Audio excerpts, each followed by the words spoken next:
हमारे पूर्व advocate general रह चुके हैं मध्य प्रदेश के सिराज कुरैशी जी, जो कि मुस्लिम राष्ट्र मंच के भारत फर्स्ट के राष्ट्रीय संयोजक भी हैं, जिन्होंने बहुत काम किया है लिखने में, पढ़ने में और वक्त की ज़मीनों को छुड़वाने के लिए। सिराज कुरैशी जी। जय हिंद।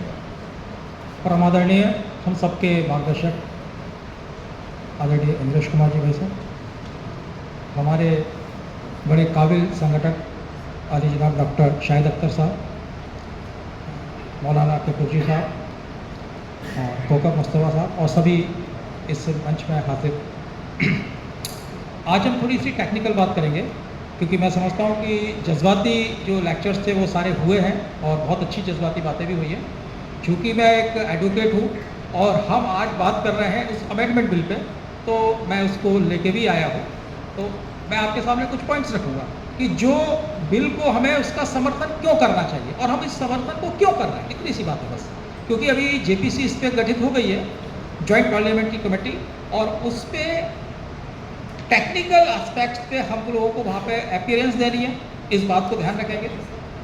हमें ये बताना है उनको, JPC को, कि ये बिल क्यों मुसलमानों के लिए फ़ायदेमंद है और इस बिल का हिंदुस्तान की जो तरक्की है उस पर क्या असर पड़ने वाला है और हम सबके मुस्तकबिल पे भी उसका असर पड़ने वाला है इंशाल्लाह। अब जो गुमराह किया जा रहा है जो सो कॉल्ड मुस्लिम लीडर्स के थ्रू, वो क्यों कर रहे हैं गुमराह, वो आपको हमारे अबू बकर भाई ने बताया, अफजाल भाई ने बताया।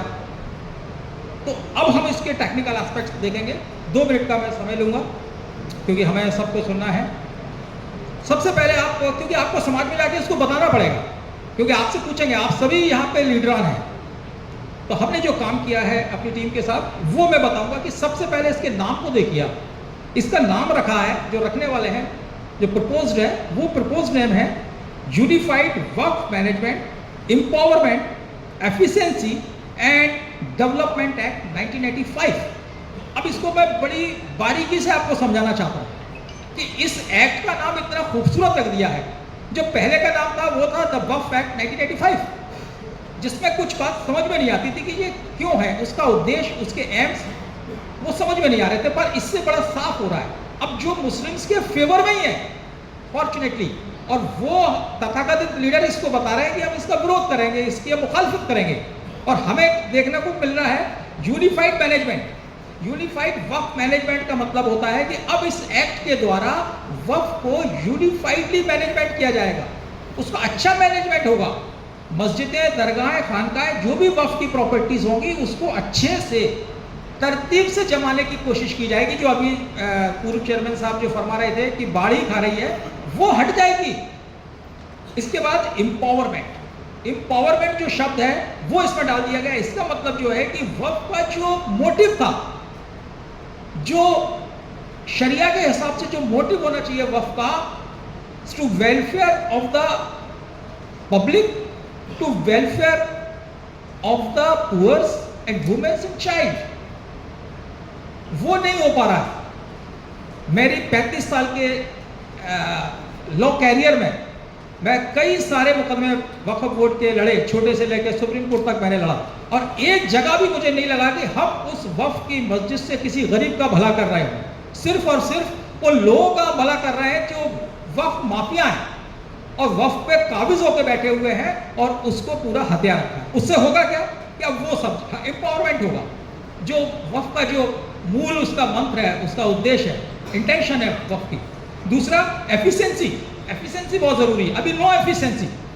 अभी तो जैसे आपने बताया कि वक्फ के कर्मचारी को तनख्वाह नहीं मिल रही है, फिर भी उसका घर चल रहा है। That means there is no efficiency. वक्फ को मैनेज करने की कोई एफिशिएंसी नहीं है बोर्ड के पास, बोर्ड के कर्मचारियों के पास, उनके एम्प्लॉयज के पास, और उनको सिर्फ इतना मालूम है कि हमें इससे किराया कैसे ज़्यादा वसूल करना है। और ऐसे सारे उदाहरण मेरे सामने भी, पर मैं वक्त की शॉर्टेज की वजह से उसको अपनी बात को जल्दी समाप्त कर रहा हूँ। इसके बाद डेवलपमेंट एक्ट, कितना खूबसूरत अल्फाज दिया है डेवलपमेंट। इसका मतलब यह है कि वक्फ की जो प्रॉपर्टी है उससे भारत के मुसलमानों का, भारत के अन्य लोगों का डेवलपमेंट हो जाएगा। अब इससे हमें क्या तकलीफ होनी चाहिए, इससे हमें क्या एतराज़ होना चाहिए। मैं 13 तारीख को JPC के सामने प्रेजेंट होने वाला हूँ और मुझे मालूम है कि वहाँ पे मेरा मुकाबला मेरे सामने खड़े होंगे ओवैसी साहब और उनके बाकी के लोग, मैं उनसे आर्गुमेंट करने वाला हूँ और इस चीज़ का जवाब उन पे इंशाल्लाह ताला नहीं होगा कि इस एक्ट में इतनी खूबसूरती से इसके नाम दिए हैं तो आप इसको बदलवाना क्यों चाहते हो? आप मुसलमानों की हालत सच्चर कमेटी वाली रखना चाहते हो, आप मुसलमानों को गरीब से गरीब रखना चाहते हो, उनको आप विकास नहीं देना चाहते। जब ये उनके पास क्वेश्चंस जाएंगे तो मुझे उम्मीद है कि इंशाल्लाह ताला उनके पास इसका कोई लीगल और लॉजिकल जवाब नहीं होगा। अब इसके बाद 2 मिनट और प्लीज प्लीज, आप पीछे खड़ी होती है, मैं डर जाता हूँ मैं 2 मिनट और लूंगा क्योंकि मैं सब टेक्निकल बात कर रहा हूँ आपसे। अब दूसरी बात है, मैं जब फर्स्ट अपना मुकदमा लड़ा, जब मैं छोटा वकील था, बिल्कुल नया वकील था, बच्चा था, एक मुकदमा आया, एक साइकिल वाले पंचर वाले थे हमारे क्लाइंट, उनने बोला कि साहब मेरी मस्जिद के नीचे दुकान है और वफ़ के जो बड़े लोग हैं वो मेरी दुकान खाली करा के मुझे भगाना चाहते हैं, तो वकील साहब आप मुझे स्टे दिलवा दीजिए। मैं भी छोटा वकील था उस ज़माने में, 1500 रुपये लेके मैं बड़ा खुश हो गया, गरीब आदमी था, और मैंने अपनी पिटीशन बनाई और मैंने एक सूट लगा दिया डिक्लेरेशन का, और वो सूट लेके मेरे वालिद भी वकील थे तो मैंने उनसे पूछा नहीं, मैं सोचा कि मैं ज़्यादा अकलमंद बन जाऊँ, आपको सुन के बड़ा अच्छा लगेगा, ये इंस्टेंट है, मैं आपको जानबूझ के बता रहा हूँ। तो मैंने जैसे ही वो मुकदमा दायर किया क्लाइंट को लेके, जज साहब ने मेरी पिटीशन देखी और बोलते हैं mister Qureshi what is this? मैंने कहा lordship this is the petition for the declaration and my client is so and so and some want to evict him without following the law process and all. मैंने जो legal भाषा में बताना चाहा, तो वकील साहब बोलते हैं आपको वकालत को, जज साहब बोलते हैं वकालत को कितना साल हुए हैं आपको? मैंने कहा सर नया ही हूँ। कहते जाके पढ़ के आइए आप, कानून नहीं मालूम आपको। उन्होंने मुझे बहुत फटकारा। अब मैंने कहा जी फटकार क्यों लग रही है? फटकार इसलिए लग रही थी कि मैंने वक्फ एक्ट नहीं पढ़ा था उस समय तक, और लॉ के कोर्स में वक्फ एक्ट नहीं पढ़ाया था। अनफॉर्चुनेटली आपको बता दूं, वकील बन जाएगा तो उसे वक्फ एक्ट नहीं पढ़ाया जाएगा, वक्फ एक्ट हमें बाद में पढ़ना पड़ता है। क्यों नहीं पढ़ना चाहिए और क्यों नहीं उसने मेरी पिटीशन भगा दिया, मुझको डांट के भगा दिया? उसका रीजन ये था कि वक्फ के जायदाद के मैटर सुनने का जो ज्यूरिडिक्शन होता है वो सिविल कोर्ट को था ही नहीं। उसने मुझे बुद्धू करार दे दिया और बोला कि जाइए आप ट्रिब्यूनल में जाइए, यहाँ पे आप क्यों खामोखा टाइम पर बात करने आ गए। तो मुझे बड़ा झटका लगा, एक वकील होते हुए बड़ा झटका लगा। मैंने कहा यार जब मंदिर का केस होगा तो आप सुनोगे, पब्लिक प्रॉपर्टी होगी तो आप सुनोगे, सारे मैटर आप जगह के सुनोगे, ये भी जगह का मैटर है, ग्वालियर शहर का, ये आप क्यों नहीं सुन सकते? लेकिन नहीं जी हमें पावर नहीं है, आपको सीधे भोपाल जाना पड़ेगा वक्त के लिए। अब मैं व्यथा ये बताना चाह रहा हूँ कि वो गरीब आदमी साइकिल का दुकान रखने वाला जिसने उस ज़माने में मुझे 500 या 1000 रुपये दिए होंगे, वो भोपाल कैसे जाएगा? भोपाल का किराया ही उसको 2000 लग जाएगा, वहाँ फिर वो वकील करेंगे। अल्टीमेटली उसकी दुकान चली गई, मैं उसको न्याय नहीं दिलवा पाया और अंततः वो आदमी थोड़े दिन बाद उसकी डेथ भी हुई। ये छोटा सा इंस्टेंट था पर मेरे कलेजे को लगा और मेरी बालक मन में छोटे लॉयर्स के रूप में मुझे लगा कि यार ये इतना बड़ा अन्याय कैसे हो रहा है कि हमें इसका ज्यूरिडिक्शन सिविल कोर्ट को देना चाहिए। और मजेदार बात और बताऊं, वक्फ ट्रिब्यूनल के बाद there is no provision for the appeal.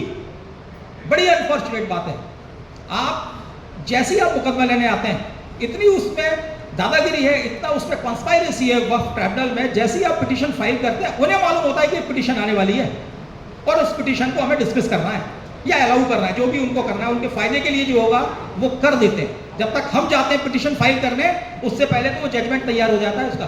तो ऐसे न्याय का क्या मतलब है? तो जो प्रपोज्ड अमेंडमेंट्स हैं, मैं सारों का डिस्कस नहीं करूंगा because there are few members who suppose to be talk. मैं बस इतनी अपनी बात को रखना चाहता हूं कि हमें जेपीसी के सामने इस बिल को जितने हम पॉइंट्स बना सकते हैं, शालिनी जी ने बहुत अच्छी स्टडी की है, हमारी टीम ने भी बहुत स्टडी की है, and we will provide our research. ये पूरी 29 पन्नों की रिसर्च है, वो आप लोगों को मिल जाएगी इंशाल्लाह ताला। तो उसमें हमें पॉइंट टू पॉइंट सोसाइटी को जाके ये बताना है कि ये वक्फ एक्ट जो आने वाला है अमेंडमेंट बिल बहुत ही खूबसूरत है और भारत के मुसलमानों के लिए, भारत की हर जनता के लिए बहुत खूबसूरत है और हमें उसका इस्तेमाल करना चाहिए और हम करेंगे। जय हिंद दोस्तों, थैंक यू।